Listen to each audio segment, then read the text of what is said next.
Well, good morning, ladies and gentlemen, and welcome to you all.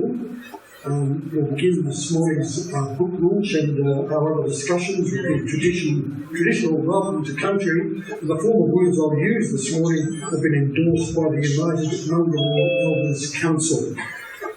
So I'll do it in the name of all of us. We wish to acknowledge the traditional custodians of the land we are meeting on, the Ngunnawal people. We wish to acknowledge and respect their continuing culture and the contribution they make to the life of this city and this region. We'd also like to acknowledge and welcome other Aboriginal and Torres Strait Islander people who are attending today's event. And it's quite exciting that we're a small gathering here. Besides Senator Pat Dodson, who launched the book, I'd like to welcome also Senator Mullen McCarthy, who's here in attendance. The Senator, as you all know, from the Northern Territory, and another participant, of course, will be Warren Snowden. We have an apology from the Minister for Indigenous Australians, Ken Wyatt. He would like to have been here but can't make it. So, it's fascinating. I was just saying to Paul Costigan that I hadn't seen Michael Bowden myself for at least 50 years, and he made contact with me about 2 or 3 years ago. I think he'd read some of the stuff I've been writing on politics and had a couple of viewpoints, which I must say I mostly agreed with. But what had slipped me by was that Michael had in intervening times become very much an anthropologist and a theologian, and in many ways, I think, in many ways, a mystic.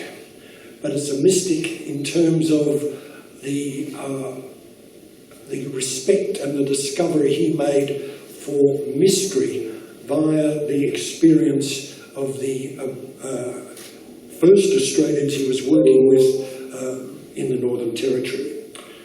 So I was really honoured to be asked to come and be part of this book launch and this commemoration of Michael.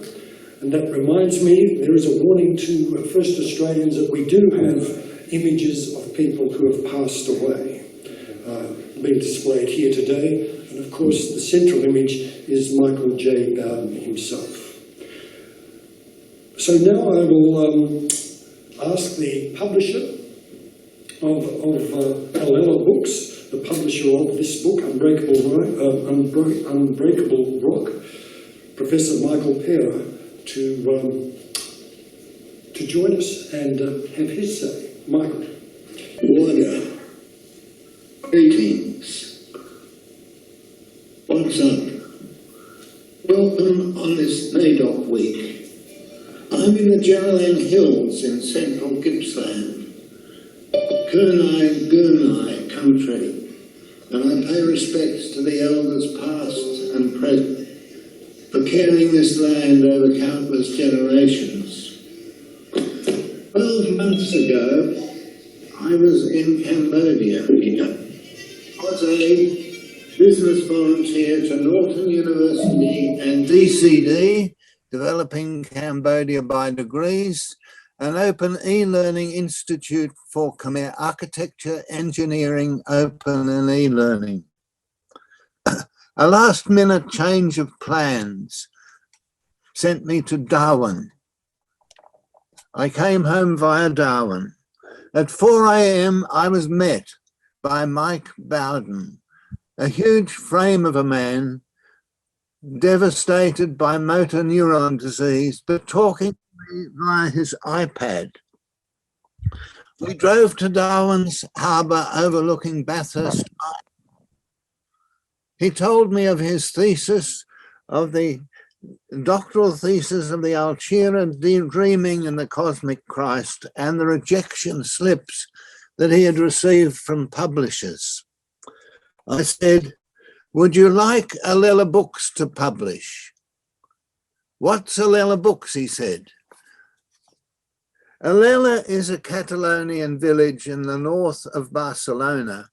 My great-grandfather, Pablo Pera, was the flour miller there, and his 12 surviving children and cousins all emigrated to Melbourne between 1850 and 1890.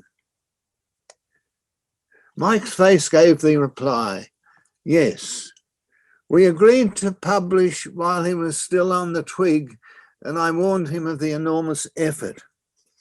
Magella tells the story evocatively in the book. Corpus Christi guys, family and friends got on board.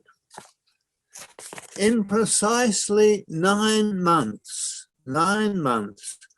the completed books arrived in David Horgan's Lake Press warehouse in Hawthorne. Mike was not there to see it. Like any newborn child, I, as a publisher, held it lovingly. I looked at it, the readability, the index, the dictionary, the photos. I was so pleased with it. It was a wonderful production. And in all births, there are many midwives. I would like to give thanks to the editors, Magella and Laurie, to the designers, to Sarah and Ben, to copy editors, Mick and Terry, and the photo enhancer, Alan. As poet Jared Manley Hopkins tried to capture the windhover, the eagle, in words in his poem, we had sought to capture the vision of Mike Bowden between covers. Mike had worked with the Arunda elders to capture their Algera mystery, especially the great cover artist Teresa Ryder and the elder M.K. Turner. And with many in their community, their classrooms and footy teams. Mike was never identified by his 1969 Tiger Premiership win. Mike sought to understand the mysteries of the dreaming, as Kev Sheedy put it, dream time at the G. For Mike, Algera is the gift of the First Nation people to us latecomers. Mike was a lifelong teacher, informed by Geoffrey Blaney's The Triumph of the Nomads and by Gerard Manley Hopkins' Windhover, which was recited by his eldest son, Sean, at his funeral. Mike quoted the poem in Byways, the book that we put together, and he gave the story of his 2 years at Corpus Christi training to be as a priest. He chose a different highway. The Windhover captured so much of Mike's spirit. Let me share some of it with you. Let's think of Mike. There's a Catalan saying that to talk of a deceased is to bring them back to life. I see Mike in this. I caught this morning's minion, kingdom of daylight's dolphin, dappled dawn-drawn falcon in his riding of the rolling level underneath him steady air, and striding high there. How he rung upon the rein of a wimpling wind in his ecstasy, then off forth on swing as a skate's heel sweeps smooth on the bow bend, the hurl and guiding rebuffed by the big wind.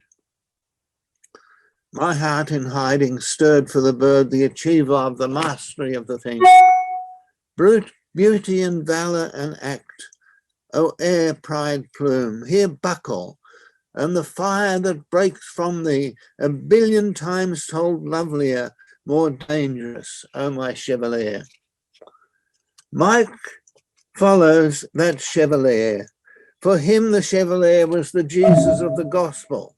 He immersed himself not only in that, but in the languages of our First Nation people. The book introduces us to the language of Arunda, a tough fascinating read to grasp the richness, the complexity, the importance of Indigenous languages, a love he passed to his only daughter, Magella, among 6 sons, including fostered Charlie. It's my dream that this book will be part of the educational fabric for our white fella kids to understand this land they cared for over 1,600 generations. Alela Books has been the midwife to Mike's vision.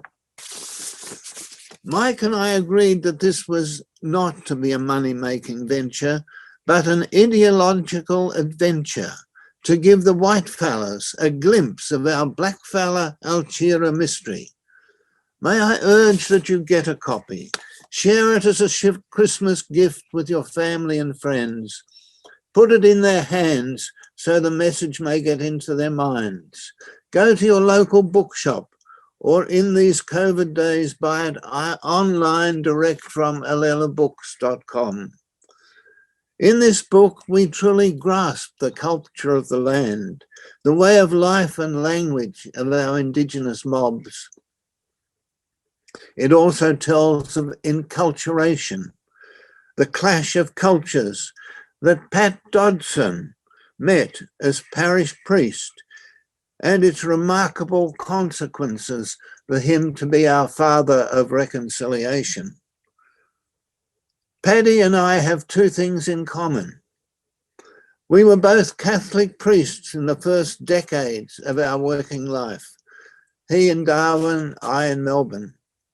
Secondly, Paddy was welcomed to my Aunt Marion's Gartland sheep station at Coolamet West in Tarryukin. During long weekends and school holidays from Monterey College in his middle.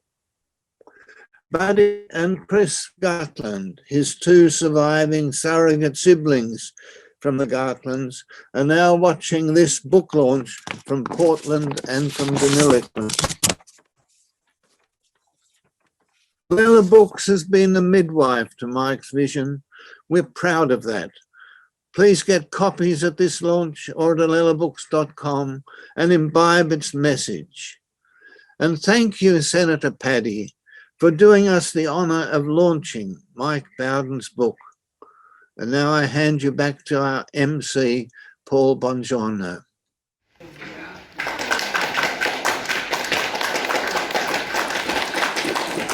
Thank you, Michael. And what a small world it is. Well, I'd also like to welcome Rick Goffin, the other MP for the Melbourne Church, who just joined us.